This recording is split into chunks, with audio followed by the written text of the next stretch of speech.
दोस्तों, स्वागत है आप सभी को राजेश स्टडी में। आज हम लोग अर्थशास्त्र के 7वां अध्याय के आगे ऑब्जेक्टिव क्वेश्चन कंटिन्यू करते हैं। इससे पहले हम लोगों ने क्वेश्चन नंबर 9 तक देख चुके थे। आज हम लोग क्वेश्चन नंबर 10 से आगे देखेंगे इस टॉपिक का, जो कि इसमें बहुत ही अच्छे क्वेश्चन है। आपके बोर्ड के एग्जाम के लिए बहुत ही फ़ायदेमंद होने वाला है, क्योंकि ऑब्जेक्टिव आपको 50 में 50 दे सकता है। यदि आप 50 बना के आइएगा तो 50 में 50 मिलने वाला है। तो इसलिए ऑब्जेक्टिव आपके लिए मार्किंग के व्यू से भी बहुत ही महत्वपूर्ण हो जाता है। तो ऑब्जेक्टिव पे भी ध्यान दीजिए।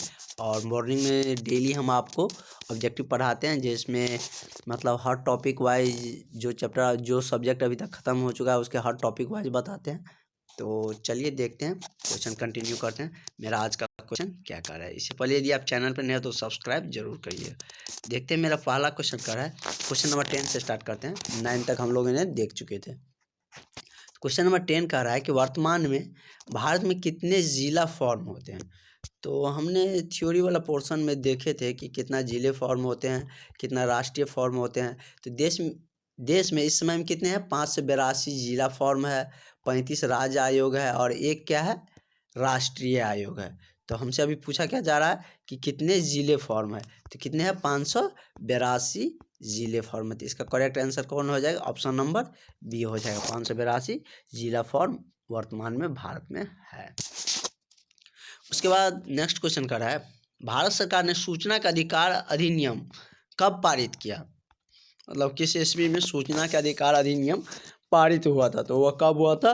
तो 2005 ईस्वी में सूचना के अधिकार नियम पारित हुआ था। और कहाँ से हुआ था? राजस्थान राज्य से हुआ था। सूचना का अधिकार का नियम पारित कहाँ से हुआ? राजस्थान में हुआ था और 2005 में हुआ। उसके बाद नेक्स्ट क्वेश्चन देखते हैं। क्वेश्चन नंबर 12 देखते हैं। 12 का रहा है उपभोक्ता के लिए किसकी जानकारी आवश्यक होती है? आवश्यकता है वस्तु की गुणवत्ता, वस्तु की मात्रा, वस्तु का गुण या उपयुक्त सभी हो जाएंगे, क्योंकि उपभोक्ता के लिए वस्तु की गुणवत्ता भी जानना जरूरी है, वस्तु में कितनी मात्रा है, क्या चीज़ का मिला वो भी जानना जरूरी है, वस्तु का क्या गुण है वो भी जानना जरूरी है। तो इसका करेक्ट आंसर कौन हो जाएगा? ऑप्शन नंबर डी हो जाएंगे। और उपयुक्त सभी ये तीनों करेक्ट है। उसके बाद नेक्स्ट क्वेश्चन देखते हैं। क्वेश्चन नंबर 13 देख रहे हैं कि उत्पादन की समस्त क्रिया किस पर निर्भर रहती है? छात्र पर या विक्रेता पर या उपभोक्ता पर या इनमें से कोई नहीं। तो उत्पादन की जो समस्त प्रक्रिया होती है क्रिया, वह किस पर निर्भर रहती है? उपभोक्ता पर ही निर्भर रहते हैं। किस तरह से वह डिमांड करता है, कैसे वह चीज़ लेना पसंद करेंगे। तो समस्त क्रिया किस पे डिपेंड रहती है? उपभोक्ता पे। यदि कोई फैक्ट्री वगैरह है या कोई कंपनी कोई चीज़ मैन्युफैक्चरिंग करता है तो वो उपभोक्ता को ध्यान में रख के ही कि मार्केट में कैसे लोगों को डिमांड है, उपभोक्ता कैसे डिमांड हो, तो सारी क्रिया किस पे डिपेंड करेगी? उसी उपभोक्ता पर ही डिपेंड करेगी। उसके बाद नेक्स्ट क्वेश्चन देखते हैं। Question number 14। क्वेश्चन नंबर 14 कह रहा है कि उपभोक्ता को वस्तु का कौन सी पूर्ण जानकारी होनी चाहिए। उपभोक्ता को वस्तु का कौन सी जानकारी होनी चाहिए? वस्तु का गुण, मात्रा या वस्तु में प्रयुक्त तत्व या सभी। तो क्या हो जाएगा? सभी हो जाएंगे। इसी क्वेश्चन को 2 बार घुमा के दूसरे तरीके से पूछा गया है। इसके बाद नेक्स्ट क्वेश्चन देखते हैं। क्वेश्चन नंबर 15 देखते हैं क्या कह रहा है कि उपभोक्ता को अपनी शिकायत कहाँ करनी होती है? डाकघर में या उपभोक्ता केंद्र में या बैंक में या इनमें से कोई नहीं। तो उपभोक्ता अपना शिकायत कहाँ दर्ज कर सकता है? उपभोक्ता केंद्र में, और वह बिना शुल्क वह अपना शिकायत दर्ज कर सकते हैं। तो करेक्ट आंसर कौन हो जाएगा? ऑप्शन नंबर बी हो जाएंगे। उसके बाद हम 16 नंबर क्वेश्चन देखते हैं। स्वर्णाभूषणों को परिशुद्धता के सुनिश्चित करने के लिए किस मान्यता प्राप्त चिन्ह का होना आवश्यक है? स्वर्णाभूषण की अच्छे क्वालिटी की पहचान करने के लिए, शुद्धता को पहचान करने के लिए क्या चीज़ की ज़रूरत होती है?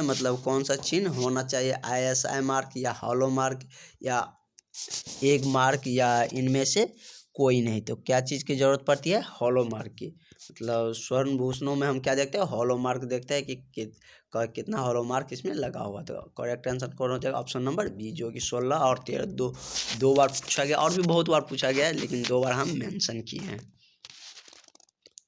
उसके बाद नेक्स्ट क्वेश्चन देखते हैं। क्वेश्चन नंबर 17 देख रहे हैं क्या कह रहे हैं। उपभोक्ताओं के शोषण कब मुख्य कारक, उपभोक्ताओं के शोषण का क्या मुख्य कारक है? ये प्रिंटिंग में थोड़ा मिस्टेक हुआ। क्या मुख्य कारक है? वजन की कमी, मिलावट या भ्रामक प्रचार या इनमें से सभी? तो देखा जाए तो इनमें से सभी उपभोक्ताओं के लिए क्या है, मतलब शोषण का कारण ही है। कभी कभी हम कोई सामान ऐसे लेते हैं जिसमें वजन की कमी, कम वजन करके दे देता है, या उसमें मिलावट रहता है, या भ्रामक प्रचार मतलब गलत प्रचार करके हम लोग को मतलब उस पर ध्यान केंद्रित करवा देते हैं ताकि हम लोग ले लेते हैं। तो वो भी एक इसका क्या है, उपभोक्ता का शोषण का ही कारण है। इसका भी करेक्ट आंसर कौन हो जाएगा? ऑप्शन नंबर डी हो जाएगा, इनमें से सभी। उसके बाद नेक्स्ट क्वेश्चन देखते हैं, क्वेश्चन नंबर 18 देखते हैं। उपभोक्ता जागरण आंदोलन सर्वप्रथम किस देश से आरंभ हुआ था? भारत में तो सबसे पहले कहाँ हुआ था? राजस्थान में। लेकिन ये कह रहा है कि उपभोक्ता जागरण सर्वप्रथम किस देश में आरंभ हुआ था, मतलब विश्व स्तर पे। तो सबसे पहले कहाँ पे उपभोक्ता का आरंभ हुआ था? अमेरिका में। अमेरिका में सबसे पहले उपभोक्ता जागरण आंदोलन के लिए या जागरण के लिए वहाँ पे स्टार्ट हुए थे सर्वप्रथम। तो करेक्ट आंसर कौन हो जाएगा? ऑप्शन नंबर सी हो जाएंगे। उसके बाद हम लोग लास्ट क्वेश्चन देखते हैं, क्वेश्चन नंबर 19। तो देखते हैं क्या कर रहा है। वस्तु खरीदते समय हमें क्या प्राप्त करना चाहिए? मतलब रसीद, वारंटी कार्ड, गारंटी कार्ड या इनमें से सभी? तो हमको वस्तु खरीदते समय क्या इन सभी चीज़ों को प्राप्त करना चाहिए या ध्यान देना चाहिए? क्या इनमें से सभी हो जाएंगे। करेक्ट ऑप्शन इसका क्या हो जाएगा? डी हो जाएगा। तो रहने देते हैं, आज के लिए इतना ही। और मेरा अर्थशास्त्र का जितना भी टॉपिक था सबका हमने ऑब्जेक्टिव देख चुके हैं। इसके बाद हम लोग देखेंगे थोड़ा सा टॉपिक इसका है आपदा प्रबंधन का, 3-4 टॉपिक ही होगा तो उसका देखेंगे। उसके बाद हम दूसरे सब्जेक्ट पे चलेंगे। तो इसके बाद हम लोग आपदा प्रबंधन देखेंगे।